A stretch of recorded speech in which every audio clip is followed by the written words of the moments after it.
business community is well aware that we need talented, industrious, hard-working people wherever we can find them. We keep saying there's tremendous job shortages.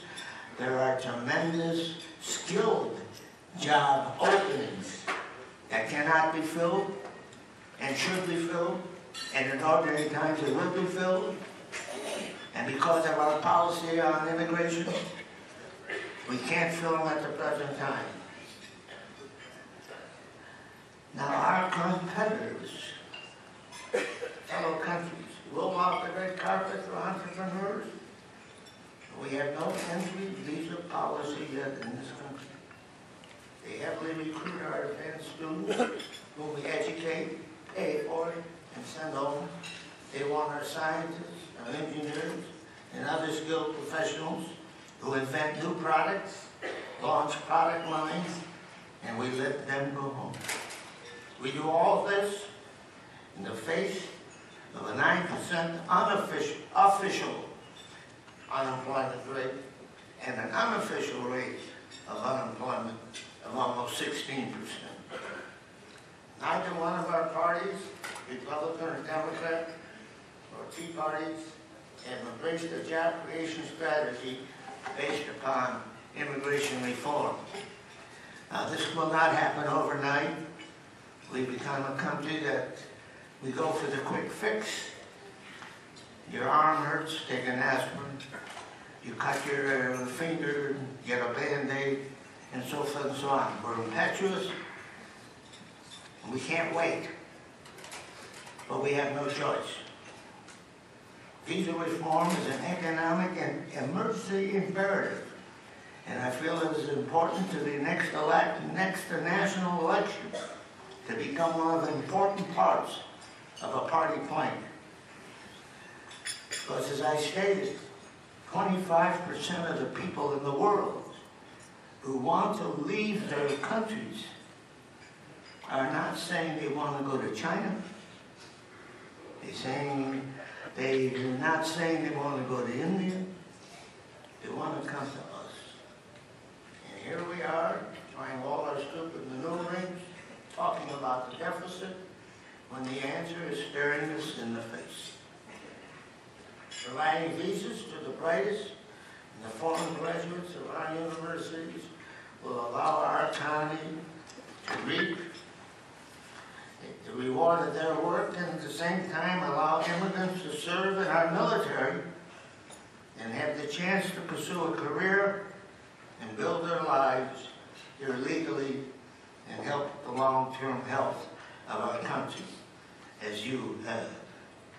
A 2011 study examining the voting of U.S. representatives on immigration policy suggests that support for more skilled labor came from abundant districts that have skilled labor, and the less likely support for immigration came from those states or those districts where they did not have a specialized type of job.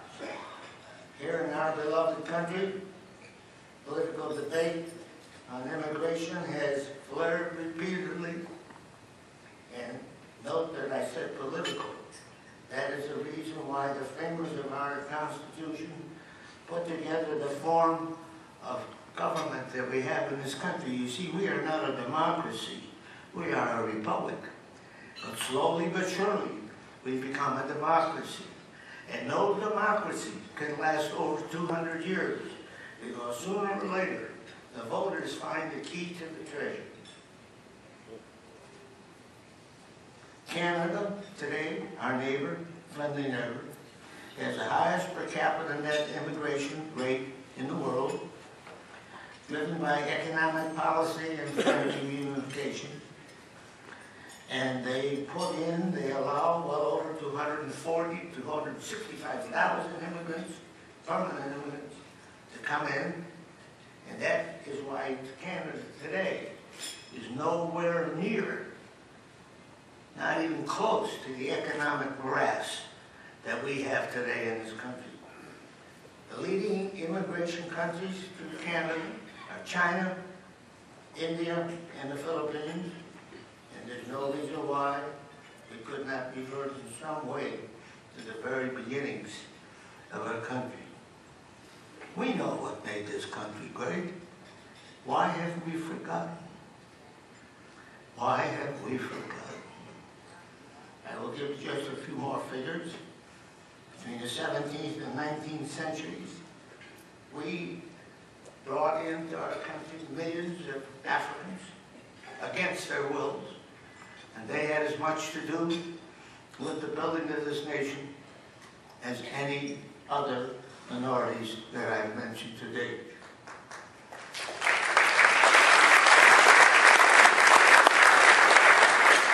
And notice that I said against their will.